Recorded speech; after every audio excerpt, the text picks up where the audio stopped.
बनड़ा कोलिया बोले जो ने बपैया ने जिना मोर रे रे पियू पियू शब्द पुकारता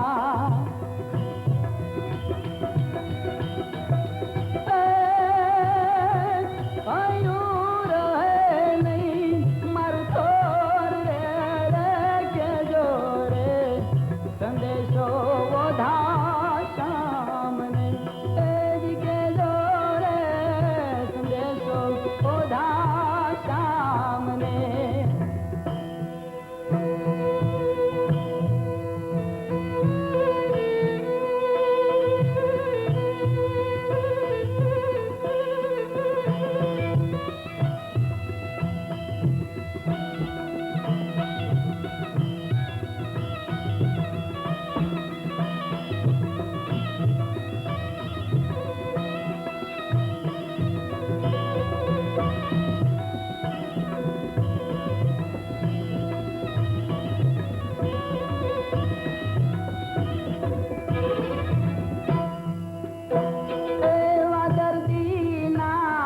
दुखड़ा तेनी देहमा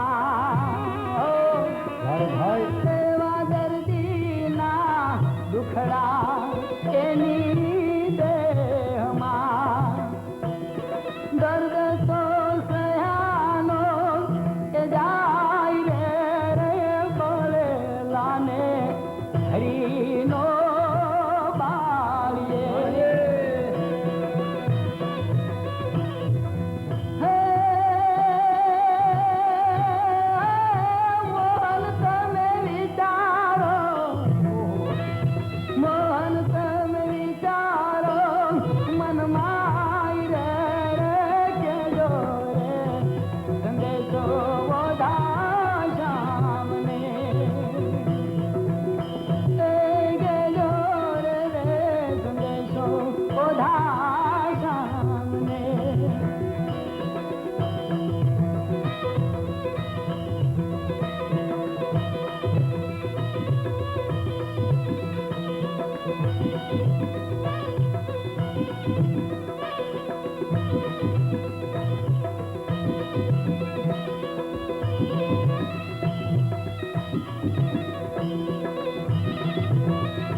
લોક જીવનમાં દર્શન કરીએ ને ત્યારે એમ ક્યાંક ઊંડા ઉતરી જાય ત્યારે મને ખબર પડે કે આવા લોક જીવનમાં ગરીબ શ્રીમંત અને પ્રફુલ્લભાઈના શબ્દોમાં જો કહી તો બે વર્ગ છે, એક તો અતિ શ્રીમંત અને એક તો અતિ ગરીબ.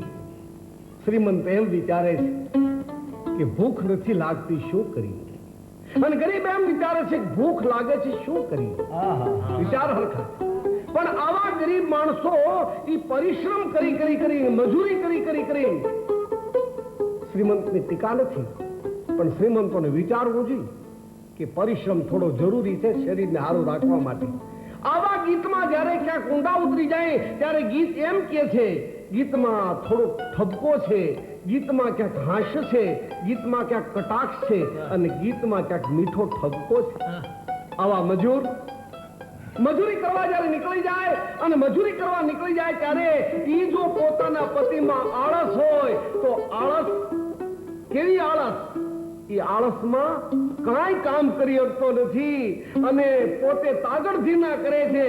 એમાં બેન કહે છે, આ એક ગીત એવું આપણી પાસે અટાણે રજૂ કરાવું છું પ્રફુલભાઈ પાસે કે એ ગીત એમ કહેવા માગે છે કે મારો પતિ આટલો બધો આળસુ છે કે એની કરતા હું ડબલ કામ કરું છું અને એ હાવ મજૂરીમાં પાવલી લાવે છે અને હું તો આખા ઘરનો વ્યવહાર હાંકું છું. આવો ક્યાંક મીઠો ઝઘડો છે આ ગીતમાં. પ્રફુલભાઈ સંભળાવો.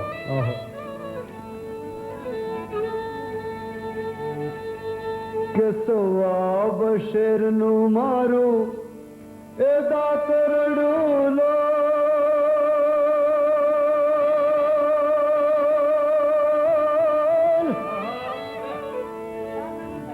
એ ઘડું લાલીએનું વાર મુજા, હે મુજા વાલ મજીલો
હે મુજાવાલ મજલો હવે મેં જાવ વીર વાડવારલો શેરનું મારું સાતરડું ઘડવલ લાલીએ વાર મુજાવાલ મજલો હવે મેં જાવ વીર વાડવારલો સાવરે તો નાનું એવું સાવરે તો નાનું એવું સાવરે તો નાનું મારું સાવરે તો નાનું મારું દાતરડું લયને હીરનો હાથ મુજા હે મુજા હે મુજા હે મુજા વાલ વજીલો હવે મેં જાવ વીર વાડવારલો હવે મેં જાવ વીર વાડવારલો હવે હું જાવ વીર વાડવારલો હવે મેં જાવ વીર વાડવારલો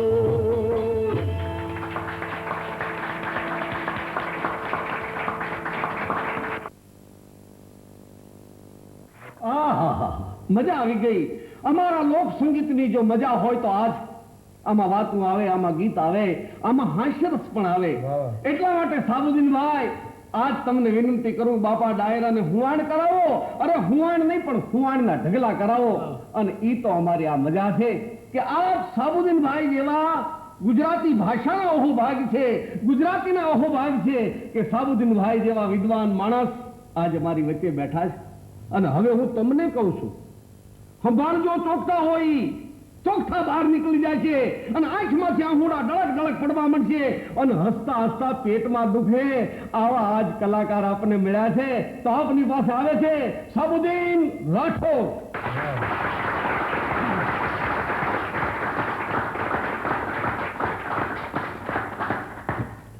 વકીલ સાહેબ કોર્ટમાં દલીલ કરવા માટે ઊભા થયા અને એમણે કીધું કે મારા સીલને પાડી દેવામાં આવ્યો, એને ગરદાપાટો મારવામાં આવી, લાકડીઓના પ્રહાર કરવામાં આવ્યા, એ લોહી લોહાણ હાલતમાં પડી ગયો, બેભાન થઈ ગયો.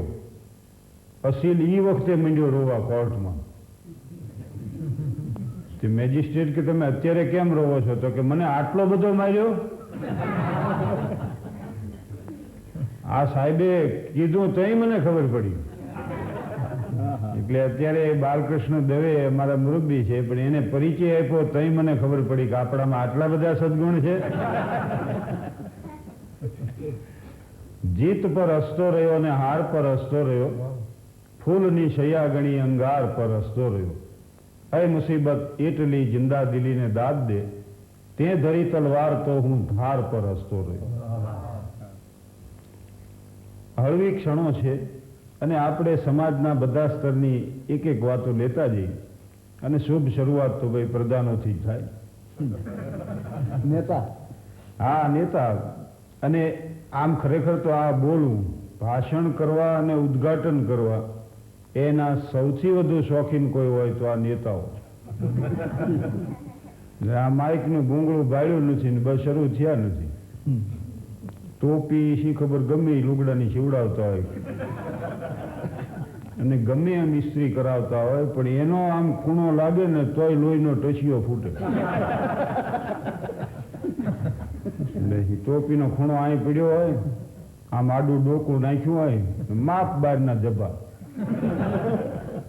આમને શી ખબર ટાઈમ હોય કે ન હોય, પણ માઇક બાળ્યું નથી ને શરૂ થાય. અનાથ આશ્રમના ઉદ્ઘાટનમાં એક નેતાએ ભાષણ કર્યું કે સજ્જનો અને સમનારીઓ, હું એમ ઈચ્છું કે આ સંસ્થાનો દિન પ્રતિદિન વિકાસ થાય, એની સંખ્યા ઉત્તરોત્તર વધે, એ નાનકડા બીજમાંથી મોટું વટવૃક્ષ બની આખા ગામને એની છાયામાં સમાવી લે. ભાઈ મૂંગારીઓ, આ નથી સંખ્યા વધાર્યા જેવી. અમારા ગામમાં હમણાં અનાથ આશ્રમનો ફાળો ઉઘરાવવાળા આવ્યા તે એક જણે 2 બાળકો નોંધાવ્યા. ઓલા બીજી ગાડીમાં વહી ગયો. ગામ ફાળો કર્યા જેવું નથી.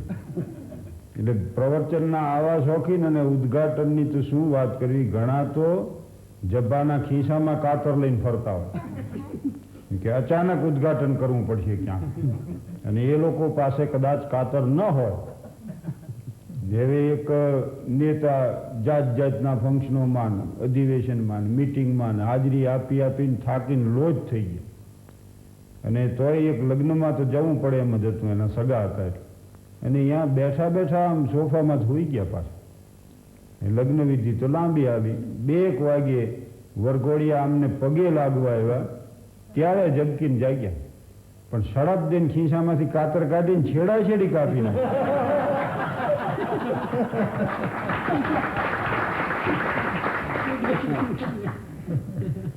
તદ્દન ખોટા રસ્તે માણસ ચડી ગયો હોય અને સાચી મંજિલે આવીને ઊભો રહે એવું જીવનમાં બને ખરું ક્યારે? એક પ્રધાનની મોટર પાગલખાના પાસે આવીને અટકી ગઈ. તેઓલા પાગલ બધા નીકળ્યા બહાર. એક પાગલે પૂછ્યું કે આમાં શું તકલીફ થઈ? તો કે આ એક ટાયર છે ને એમાંથી 3 બોલ્ટ નીકળી ગયા. તો ઓલો પાગલ કે એમ કરો, ત્રણેયમાંથી એક કાઢીને લગાડી દો, અને પછી તમે જ્યાં જવું છે ત્યાં રિપેર કરાવી લેજો. પણ પ્રધાન કે મને આશ્ચર્ય તો એ વાતનું થાય છે કે તમને પાગલને આ સૂજ્યું ને મને પ્રધાન હોવા છતાં કેમ ન સૂજ્યું? તો ઓલો વળી કે હું પાગલ છું, કાંઈ પ્રધાન થોડો છું?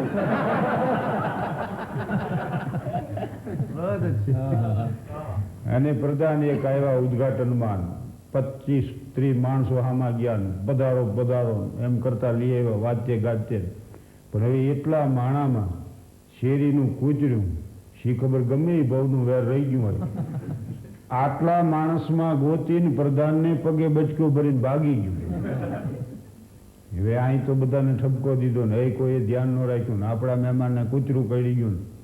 પણ એ કૂતરો શેરીમાં ગયો એટલે વયોવૃદ્ધ કૂતરા બધા ભેગા થયા, જ્ઞાની ને અનુભવી, અને જુવાન કૂતરાને એવો ઠપકો આપ્યો કે અમે રાજા મહારાજાને કઈડ્યા છીએ, અમે શ્રીમંતોને કઈડ્યા છીએ, મોટા અમલદારોને કઈડ્યા છીએ, પણ આમની પડખે નથી ચડ્યા. તે તને કાંઈ ન હોજ્યું? તે તું જઈને પ્રધાનને કહી આવ્યો? હવે 14 ઇન્જેક્શન લઈ લે.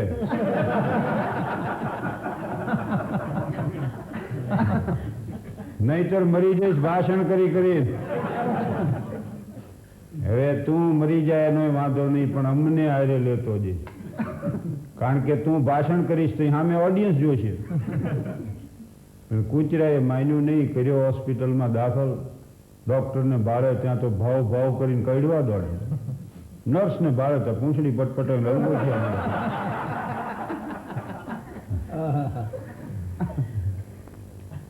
મુંબઈની કોર્ટ અને એમાં લોકમાન્ય ટિળકનો કેસ હાલે. સ્વરાજ माझा जन्मसिद्ध अधिकार आहे आणि मी घेतणार, Swaraj is my birth right and I shall have it. આ રજૂઆત કરવા માટે લોકમાન્ય ટિળકને 6 વર્ષની સજા થઈ. પણ બ્રિટિશ ગવર્મેન્ટે એના સામે પ્રસ્તાવ મૂક્યો કે તમે જો માફી માંગી લ્યો તો તમે મહારાષ્ટ્રમાં રહી શકશો, અને જો તમે માફી નહીં માંગો તો આંદામાન 6 વર્ષ કાળા પાણીની સજાની યાતના ભોગવવી પડશે. પણ લોકમાન્ય ટિળકે સોમાનભેર જવાબ આપ્યો કે માફી માંગીને હું મહારાષ્ટ્રમાં રહું ને તો મારે મન ઈ આંદામાન છે, અને સોમાનભેર હું આંદામાનમાં રહું ને તો મારે મન ઈ મહારાષ્ટ્ર છે. આ હતી દેશ ભાવના. અને પૈગંબર મોઝીસ પાસે એકવાર એક ભરવાડ આવ્યું, અને એ ભરવાડે એમ કીધું કે તમે પશુ પક્ષીની ભાષા જાણો, તે મને આ ભાષા ન શીખવી દો. એટલે મોઝીસ કે તું 1 મહિનો મારી સાથે રહે, હું તને પશુ પક્ષીની ભાષા શીખવી દઈશ. હવે આ ભાષા શીખી એ ભરવાડ એના ફાર્મ ઉપર ગયો તો એને પશુ પક્ષીઓ હતા અહીંયા. તો એક વાર એ બેઠો હતો ને 2 ઘેટા મીડિયા વાતું કરવા કે આ ઓલો મોટો ઘેટો રહ્યો ને એ 8 દીમાં મરી જાવ. અને આને સાંભળ્યું, ત્રીજે ચોથે દી ઘરાક ગોતીને વેચી નાખ્યો. એવો ખુશી થઈ ગયો કે હા તો બહુ સારું. 2-3 દિવસ થયા ત્યાં 2 ગાયો મંડી વાત કરવા કે ઓલો મોટો આખલો જે રહ્યો ને 15 દીમાં મરી જાવ. પણ આને તો ફાવટ આવી ગઈ, તરત જ ગ્રાહક ગોતીને ધાડ દઈને વેચી નાખે. પાછો અહીંયા તપાસ કર્યો એમ કે મરે છે કે નહીં, અને એમાં 2 બકરીઓ એક દી મંડી વાતું કરવા કે આપણો માલિક રહ્યો ને 3 મહિના મરી જાવ. પણ પરસેવે રેબ જેબ થઈ ગયો ને આકળ વાકળ થઈ ગયો ને એ દોડ્યો છે મોજીસ પાઈને ત્યાં જઈને કે આ તો એવી વાતો કરે છે પશુઓ કે એનો માલિક મરી જવાનો એટલે મોજીસે એટલું જ કીધું કે इसमें क्या बड़ी बात है बेच डालो બેચ ડાલો પણ ઓલો કે હું મારી જાતને કેવી રીતે વેચું તો કે અત્યાર સુધીમાં કેટલી વાર વેચી એનો તો હિસાબ કર ભાઈ હવે શું બાકી રહ્યું છે તે ઈમાન વેચ્યું છે તે પ્રેમ વેચ્યો છે તે કરુણા વેચી છે દયા વેચી છે વફાદારી વેચી છે હવે કાંઈ બાકી રહ્યું છે તો હજી પૂછે છે અને થોડોક જ આમ પ્રશ્ન બીજી રીતે આપણે વિચારીને તો 400 રૂપિયાની એક વિસ્કીની બોટલમાં આ દેશના રહસ્યો વેચી નાખ્યા રામ વારી ઘડીએ લક્ષ્મણને એમ કહેતા કે લક્ષ્મણ આદર્શ વગરનું જીવન વ્યર્થ છે તો એક દી લક્ષ્મણ કે ક્યારેક આદર્શમાં જીવન વ્યર્થ બની જાય છે પણ રામે કીધું કે આદર્શમાં વ્યર્થ બનેલું જીવન બીજાને માટે આદર્શ બની જાય છે સુભાષચંદ્ર બોઝ લાલ કિલ્લો સર ન કરી શક્યા કે આઝાદીની ફોજ આ દેશને આઝાદી ન અપાવી શકી પણ યુવાનોનો આદર્શ હોય તો સુભાષચંદ્ર બોઝ હોઈ શકે કરતારસિંહ સરાબા હોઈ શકે ભગતસિંહ હોઈ શકે સુખદેવ હોઈ શકે ચંદ્રશેખર આઝાદ હોઈ શકે માનવેન્દ્ર રોય હોઈ શકે કારણ કે કર્તવ્યની વેદી ઉપર એણે પ્રાણોના બલિદાન આપ્યા सोनी पड़ी कब्र पे दिया जलाते जाना खुशियों पे अपनी हम पे झंडा लहराते जाना बहते हुए रुधिर में दामन भिगोते जाना दिन खून के हमारे यारों ने भूल जाना એટલે યુવાનોનો આદર્શ હોય તો આ હોઈ શકે બે જણા દિવાલ ઉપર ફોટા ચોડતા હતા તે એક જણો વળી આમ ફોટા પકડીને ઉભેલો ને બીજો આમ હાથમાં ખીલીને એક હાથમાં હથોડીને પાછો વિચારમાં પડી અને એ કે લ્યો આ કંપની વાળા મૂર્ખ નથી આ જો ઊંધી ખીલી કાઢી આ ખીલીને ટોપકું પાછળ રહ્યું ને અણી આગળ આવી બોલો બીજો વળી કે કંપની વાળા મૂર્ખ નથી તારામાં અકલ નથી આ ભીતની ખીલી નથી આ ભીતની છે તે આમ નામ હાલ્યા ગયા અહીં ફોટો લગાડવાનો હતો અહીં લગાડી કેટલું હાસ્યાસ્પદ લાગે છે પણ જીવનમાં આમ જ થાય છે આખી જિંદગી માણા ભીતો બદલ્યા કરે પણ ખાલી ખીલી આમ નથી ફેરવી શકતો કારણ કે અહમની ખીલી છે આપણી ખીલી ફરે નહીં આઈ ઇઝ ઓલવેઝ કેપિટલ વાક્યમાં વચ્ચે આવે તો એ નાનો નથી હોતો કે એના માથે મીંડું નથી હોતું કારણ કે હું છું આઈ ઇઝ ઓલવેઝ કેપિટલ એક જ જીવનમાં રસ્તો છે જીવનમાં કર્યા જેવું કામ એ છે કે આઈને આમ આડો પાડી દેવું અને પછી આય જો આમ આડો પડી જાય તો આધ્યાત્મિકતા તરફ જવાનો એ બ્રિજ બની જાય છે ખૂબીની વાત એ છે કે આય જેટલો મોટો એટલો બ્રિજ મોટો બને છે પણ મુશ્કેલ બાબત છે ભાગ્યની ચોપાટ પર ઢાળી સમયના સોગઠા આંધળા વિશ્વાસ સાથે ખેલવું સારું નથી દંભનો પડદો હટાવી દેહ ભાગી જીવતું યાચનારે પાત્રને સંતાડવું સારું નથી સૂફી સંત રાબિયા એકવાર રસ્તા ઉપર કંઈક ગોતતા હતા એટલે યુવાનો નીકળ્યા થોડા એમણે પૂછ્યું કે તમે શું ગોતો છો તો કે મારો એક સિક્કો ખોવાઈ ગયો એટલે યુવાનો એમને મદદરૂપ થવા માંડ્યા ગોતવા પણ કોઈને સિક્કો જડ્યો જ નહીં એટલે એક યુવાને પૂછ્યું કે પણ આ સિક્કો ખોવાણો છે ક્યાં એટલે રાબિયા કે તો ઘરમાં ખોવાણો અરે ઘરમાં ખોવાણો છે ને અહીં શોધો છો તો કાંઈ પ્રકાશ છે ને એટલે શોધું તો કે આવડા મોટા સંત થઈને તમને એ ખબર નથી પડતી કે વસ્તુ જે ઠેકાણે ખોવાણી હોય ને ત્યાં એની તપાસ થાય તો કે એમ આ તમે બધા ક્યાં જાઓ છો તો કે અમે તો મહેફિલમાં જઈએ શું કામ જાઓ છો તો કે આનંદ મેળવવા એટલે રાબિયા કે તમે તમારો આનંદ મહેફિલમાં ખોયો છે જે વસ્તુ જ્યાં ખોવાઈ ગયો હોય ત્યાં એની શોધ થતી હોય તો તમે તમારો આનંદ મહેફિલમાં ખોયો છે જીવનભરના તોફાનો ખાલી રહ્યો છું ફક્ત એના મોગમ ઈશારે ઈશારે ગમે ત્યાં હું ડૂબું ગમે ત્યાં હું નીકળું છે મારી પ્રતીક્ષા કિનારે કિનારે અમારા સુખ અને દુઃખની વચ્ચે સમય વિના કંઈ તફાવત ન જોયો બધી એ મજાઓ હતી રાતે રાતે ને સંતાપો એનો સવારે સવારે જીવન હો કે મરણ એ બંને સ્થિતિમાં મરી જે લાચારી કાયમ રહી છે જનાજો જશે તો જશે કાંધે કાંધે જીવન પણ ગયું છે સહારે સહાર. અમારા મિત્રો, અમારા નવીન કાકા ને જયુભાઈ ને લલિતભાઈ ને મનોજભાઈ ને શંભુભાઈ ને હમણાં મેં કીધું ગયા વખતે તમે આ ઉનાળામાં કર્યું શું? હવે કાશ્મીર ગયા ને બધા 15 દિવસ રોકાણા. દાલ લેકમાં હાઉસબોટ રાખીને 8 દિવસ તો ત્યાં જ રહ્યા. પછી શાલીમાર બાગ, નિશાદ બાગ, પહેલગામ બધું જોયું અને બાય પ્લેન દિલ્હી આવ્યા. દિલ્હીથી બાય કાર પાછા આગ્રા ગયા. લાલ કિલ્લો, ફતેહપુર સિકરી, તાજમહલ 3-4 દિવસ એ બધું જોયું અને બાય પ્લેન દિલ્હીથી અમદાવાદ અને અમદાવાદથી બાય કાર પાછા રાજકોટ.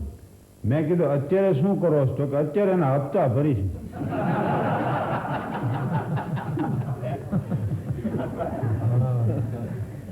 તો બધીએ મજાઓ હતી રાતે રાતે અને સંતાપ એનો સવારે સવારે. જે આનંદનું વળતર બહુ મોટું ચૂકવવું પડે ને એ હરવાળે મોંઘો બહુ પડે. હવે બધા વર્ગોની વાત આપણે કરતા હોય ને એમાં અમારો વર્ગ રહી જાય એ બરોબર ન કહેવાય. એટલે આની એ વાત લઈ લે.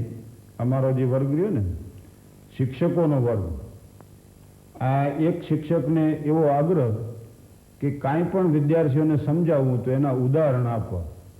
અને વક્તા તરીકે એક વાત એવી છે કે તમે કોઈ પણ વાતનું ઉદાહરણ આપો ને તરત સ્પષ્ટ થઈ જાય. રહીમન દેખ બડેન કો લઘુન દીજીએ ડારી. મોટાને જોઈ નાનાને તજી ન દેવા દે. તો દાખલો જહાં કામ આવે સુઈ ક્યાં કરે તલવાર.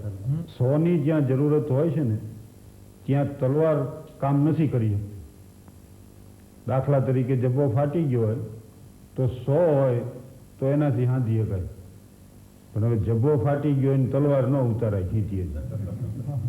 અને યુદ્ધનું મેદાન હોય હામ હામા પડકારા થયા હોય, તુલસી દલ મુખ મેં લિયો અને રહીને જીવન આશ, વીર રજપૂત યુદ્ધ મેં ચલાય કે તો હિલ મિલ મરણ હુલાસ.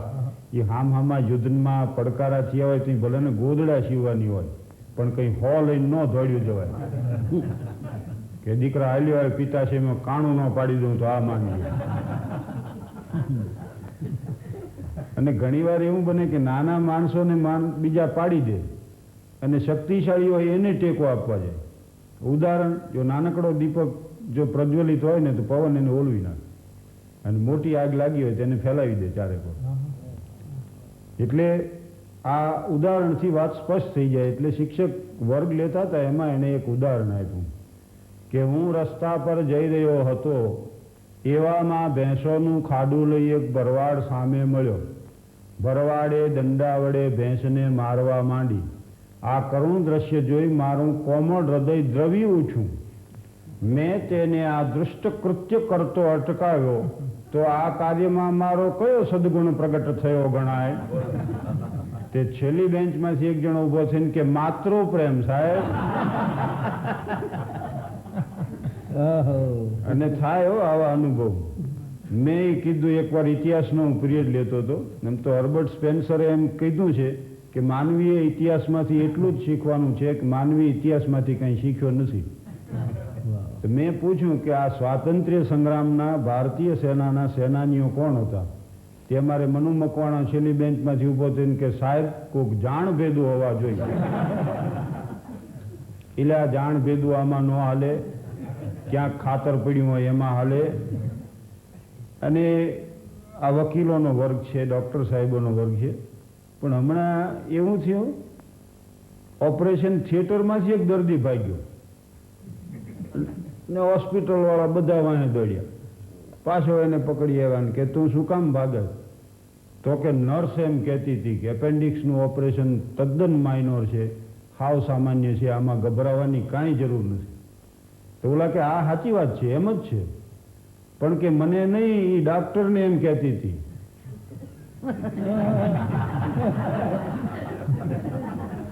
મને કીધું હોત તો મને ક્યાં વાંધો છે. ઘણી વાત એવી છે કે સમજવામાં તકલીફ થાય. વીટનો પ્રકાર છે. હ્યુમર, વીટ, સેટાયર, આયરની, પેરોડી, ફારસ એવા પ્રકારોમાં આ વીટનો પ્રકાર છે. મારો એક મિત્ર અહીં ગાલે દાજી ગયો. તે મેં કીધું તું આ ગાલે દાજ્યો કેવી રીતે? એ કે હું ઇસ્ત્રી કરતો એમાં ફોન આવ્યો.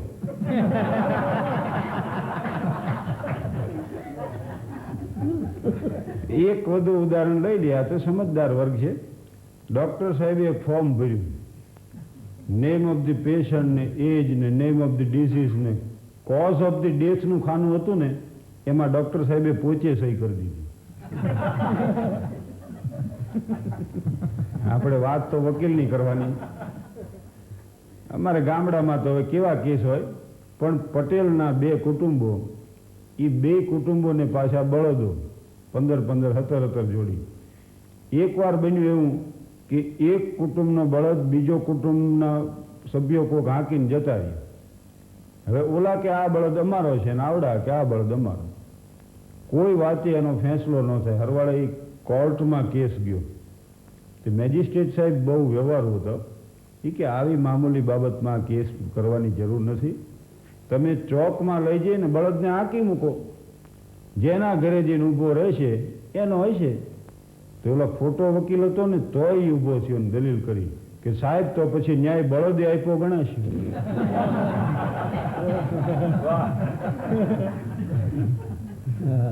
તદ્દન ખોટા હોય ને તો આવડા દલીલ ન મૂકે. હવે ફૂલોને અત્તરનું પદપામવાને ઉકળતી કળાઈમાં ઉકળવું પડે છે, થવા બાંસુરી વાંસના ટુકડાને આખા શરીરે વિંધાવવું પડે છે. ન્યુયોર્ક પાસે એક રોસચાઇલ્ડ નામનું ગામ છે.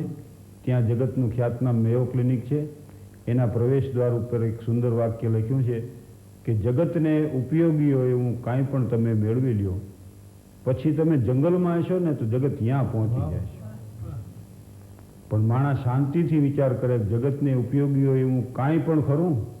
ઘણા વળી આમ જોશીને હાથ દેખાડે કે જુઓ જોઈ મને શું નડે છે, હવે તું કોને કોને નડે. આમાં ખરેખર તો જાણ્યા જેવું એ છે. બુઝ ગયા દીપક મગર રોશની તો રહે ગઈ, ચલ બસ યે જિંદગી કુછ લે ગઈ કુછ દે ગઈ. એટલે જ માણસ કેટલા વર્ષ જીવો એ મહત્વનું નથી, એ કેવી રીતે જીવો એ મહત્વનું છે. એ કેટલું ખાય છે એ મહત્વનું નથી, અને પચે છે કેટલું એ મહત્વનું. નકર બપોરે ઘણા એટલું ખાઈને બેઠા હોય, લાડુ ને દાળ ભાત ને શાક ને ભજીયા ને દડો ગંઠો એવું પેટ થઈ જાય અને આમ આકળ વિકળ ખાતા હોય. બપોરના પાછા કહી દે હવે હું સાંજે નહીં જમું. શું તબિયત બગડી જાય છે. વળી પાછો સાંજ પડે ને મંડે આટા મારવા. તે શું બનાવ્યું જમવામાં? ઓલા કે કઢી બનાવી, ખીચડી, બાજરાના રોટલા હોત, હા મરચા, હા છાશ, હા મરવી નાખશો તમે. લ્યો લાવો ને થોડુંક ખાઈ લઉં. હવે એ થોડુંક ખાવામાં 3-4 રોટલા ને કાળી ભરીને કઢી વાય ડોબું ધરાય એટલી તો છાશ પી. અને મેં જોયું છે કે આવાને સલાહ આપનારા એવા ને એવા મળે પાછા. તમે આમ હેરાન થાવ છો એમ કરો, એક પાકું પોપૈયું ખાઈ લ્યો ને તો તમને ગેસ ન થાય. ઓળો વળી એમ લાવો તો એ ખાવું, એના માથે પાછું પોપૈયું ખાય. ત્યાં બીજો વળી સલાહ આપે 3 પાકા કેળા ખાઈ લ્યો ને, કબજિયાતની તો માથાકૂટ નહીં, એટલે વળી પાછો કેળા ખાય. વળી કોઈક સલાહ આપે આટલો ગ્લાસ એક ગરમા ગરમ દૂધ 2 ચમચી ઘી નાખીને પી લ્યો એટલે સવારમાં કોઈ તકલીફ નહીં. હવે એ આમ હેરાન થતો હોય, નો પછી હોઈ શકે, નો બેસી શકે, આલા વિલા એમ. ત્યાં કોઈ કોઈ વ્યાયામના અભ્યાસી આવે, તમે એમ કરો આને શીર્ષાસન કરાવો, એટલે આ ભાઈ હળી નથી શકતા, આ હળી નથી શકતા ની વળી શીર્ષાસન કરે. પણ માણાને સલાહ આપવામાં શું વાંધો? એક જણો મને કે આ દવા લેવી હોય લ્યો, લેવી હોય લ્યો, ન લેવી હોય ન લ્યો, આમાં લ્યો કંઈ ફાયદો નથી, ન લ્યો કંઈ નુકસાન નથી. હમણાં વળી એક જણો મને કે મારે વિશ્વ પ્રવાસે જવાનો વિચાર છે, કેટલું ખર્ચ થાય? મેં કીધું એક પૈનું નહીં. મને કાં વિચારમાં શું ખર્ચ? આવા વિચાર તમે રોજ કરી શકો છો. એટલે કેટલું ખાય છે એ મહત્વનું નથી, અને પચે છે કેટલું મહત્વનું છે, અને કોને સાંભળે છે ને શું વાંચે છે એ મહત્વનું નથી, એને સમજાય છે કેટલું એ મહત્વનું. અતિશોક્તિ લાગે તો માફ કરજો. કદાચ અહીંથી જે બોલવું જોઈએ, સત્ય બોલવું જોઈએ, પણ આજ એક એવો સૂર, એક એવો અવાજ આપની પાસે આવ્યો છે.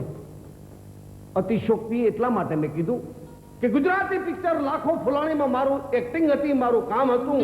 એમાં મેં ચારણનો રોલ કર્યો હતો અને થિયેટરોમાં જે કલાકારને બતાવવામાં આવે એમાં મારી હાજરી હતી. તે દિવસે અમદાવાદમાં બની ગયેલો પ્રસંગ એ બરોબર પિક્ચર જેની ઘડી શરૂ થયું અને એમાં પ્રફુલ્લભાઈનો મણિયારો જ્યારે આવ્યો ત્યારે રાડ્યું પાડીને અવાજ કરીને વનસ્મોર આપીને ફરી વખત પટ્ટીને પાછી ફેરવીને ફરી વખત ગીત વગાડવું પડ્યું. આવો પ્રસંગ બની ગયો છે. 20 વર્ષમાં 2 ટાકલા, એક હિન્દી પિક્ચરમાં અને એક આ ગુજરાતી પિક્ચરમાં. પણ મને ક્યારેક ક્યારેક પરસ્યો વળી જાય છે. મુંબઈમાં મેં 7 વર્ષ પહેલા એક પ્રયોગ કર્યો, એમાં હું પ્રફુલ્લભાઈને લઈ ગયો પહેલા વહેલા 10 વર્ષ પહેલા, અને એમાં એક કાર્યક્રમ રાખ્યો. બધા ઓડિયન્સ બહાર નીકળીને કે બાલાભાઈ તમારા ભાઈનો અવાજ બહુ સારો છે એમ કહેતા હતા 10 વર્ષ પહેલા. અને હવે હું મુંબઈમાં જાઉં છું ત્યારે એમ કહે છે કે પ્રફુલ્લભાઈના ભાઈ આવ્યા. જોકે મને એનો આનંદ છે, મને એની ઈર્ષ્યા નથી, મને એનો આનંદ છે. પણ આવો ગાયક જેને ગુજરાત સરકારે જેની કદર કરીને હાથ એવોર્ડ 5000 ગુજરાતી પિક્ચરમાં ગીત, પણ મણિયારાએ એવું કર્યું કે એને ડાક્ટરી ભૂલાવી દીધી.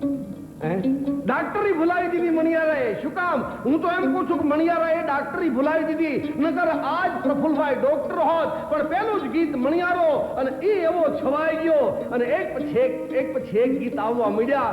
અને આજ ગુજરાતના મોહમ્મદ રફી, ગુજરાતના કિશોર કુમાર એવા પ્રફુલ્લભાઈ મણિયારો થવા જતો તો પછી તો પ્રેમ પ્રેમ તો સૌ કહે,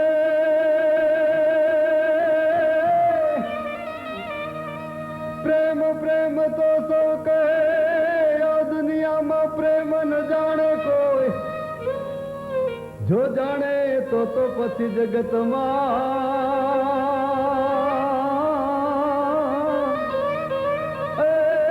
આમાંથી જુદા રહે નહીં કોઈ. એ હા મણિયારો હલો હલો,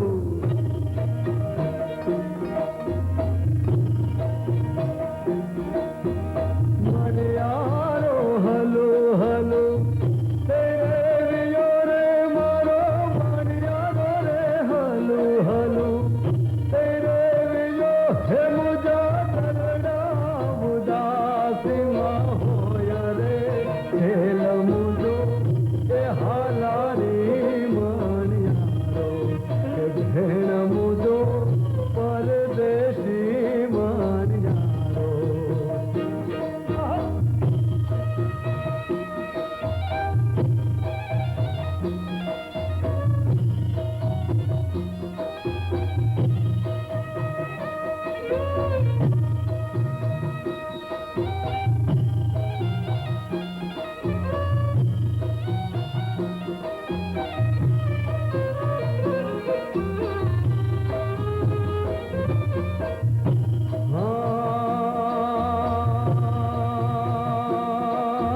મણિયારો કળાયો મોરલો રે, મણિયારો રે કળાયો એ મોરલો રે હલો, મણિયારો રે મણિયારો રે મણિયારો રે કળાયો એ મોરલો ને કાય હું રે ઢળકતી ઢેલ રે ઢેલ મુજો એ હાલારી મણિયારો બેનબા મારો વરણાગી મણિયારો.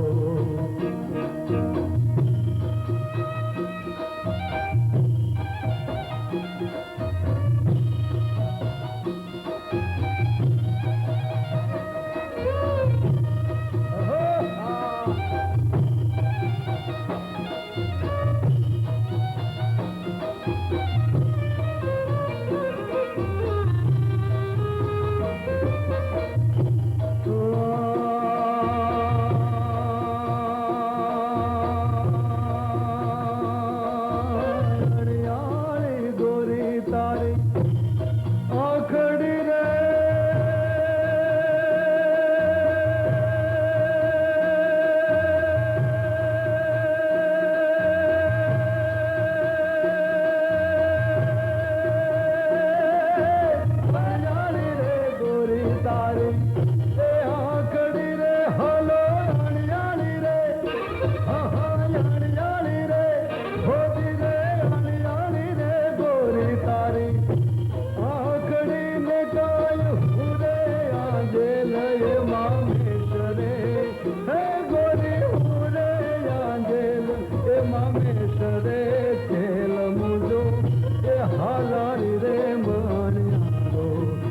જેને મારો પરદેહી રે માણ્યા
रंगीला तारा रंग जुए तारा रंग लो ओ रंग लो जनु कालिंदर ने घाट काला तारा और चौकीला तारा और रंगीला तारा रंग भेद जुए तारे हे वाट रंग लो ओ रंग लो जनु कालिंदर ने घाट काला तारा और चौकीला तारा और रंगीला तारा रंग भेद जुए तारे हे वाट रंग लो ओ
लाग चटकी सूद बूद रहे नहीं घड़ी एक गोठे नहीं मन मारो मोही रहो दिल रहो भटकी भो भोनी प्रीत भूली पड़ी अचानक आज मने मार्ग में मળી गई घट घट मही धन घट થઈ સરિતા સુહાગી વૈલા સાગર માં મળી ગઈ સરિતા સુહાગી વૈલા સાગર માં મળી ગઈ સરિતા સુહાગી વૈલા સાગર માં મળી ગઈ સરિતા સુહાગી વૈલા સાગર માં મળી ગઈ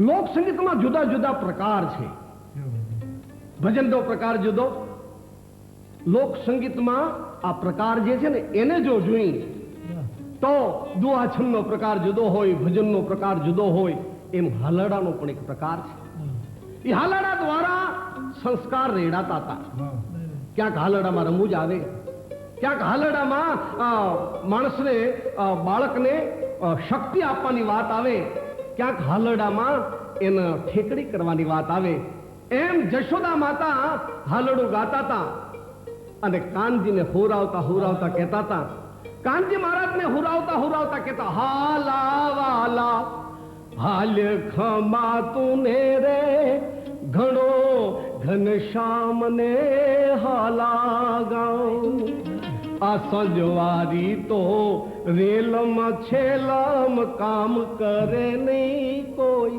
એ માવા ઘડીક જમ પીજા તો માવા ગાયું દોઈ લઉં હાલા વાલા હાલ ખમા તુને રે ઘણો ઘન શ્યામ ને હાલા ગાઉં છાશ તો હજી ફેરી નથી ને છાશ લેવા આવે સૌ એ માવા ઘડીક જંપી જા તો માવા છાશું ફેરી લઉં હાલા વાલા હાલ ખમા તુને રે ઘણો ઘનશ્યામ ને હાલા ગાઉં બહુ લાંબી વાત કરવા કરતા જોજો હવે છેલ્લી મજા જોજો કે સારે ઘેરે તારું સગપણ કરશું સારી લાવશું એ તારી જાનુમાં સારવે જાશું ને ગીતડા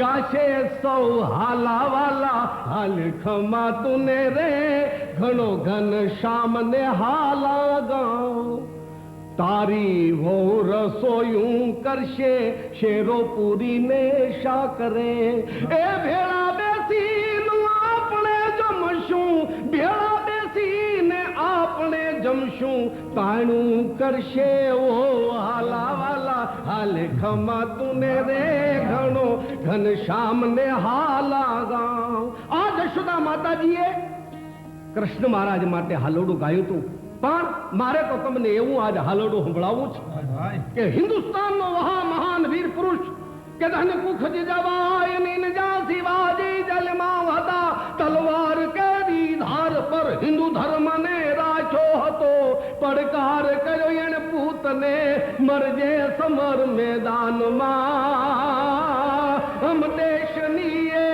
આર્ય રમણી અમર છે ઇતિહાસમાં જેને ઇતિહાસે નોંધ લીધી છે આવો એક વીર પુરુષ અમારા કાગ બાપુ કહેતા હતા કે બે જ રાષ્ટ્ર એક સૌરાષ્ટ્ર અને એક મહારાષ્ટ્ર આવો મહારાષ્ટ્રના વીર પુરુષને માતાએ સંસ્કાર કેવા આપ્યા હતા પણ ક્યારથી કે ઉદરમાંથી આવા બે ઘોડેસવાર એક વખત બરોબર વહે વાર વહી આવે અને બાગડતા ધમા બાગડતા ધમા બાગડતા ધમા આવા બે સવાર વહી જતા હતા આમાં બરોબર એક હાકડી નળ આવી હાકડી નળ એટલે આ તરફ વાડ હોય આ તરફ વાડ હોય ને હાકડો રસ્તો હોય એને નળ કહેવાય બાપા આવી નળમાં ગાડું આવ્યું હામું ગાડામાં કડપ ભરેલી અને આમ ભરોટું ભાળી અને આગલા સવારે કીધું કે ઠેકાડશું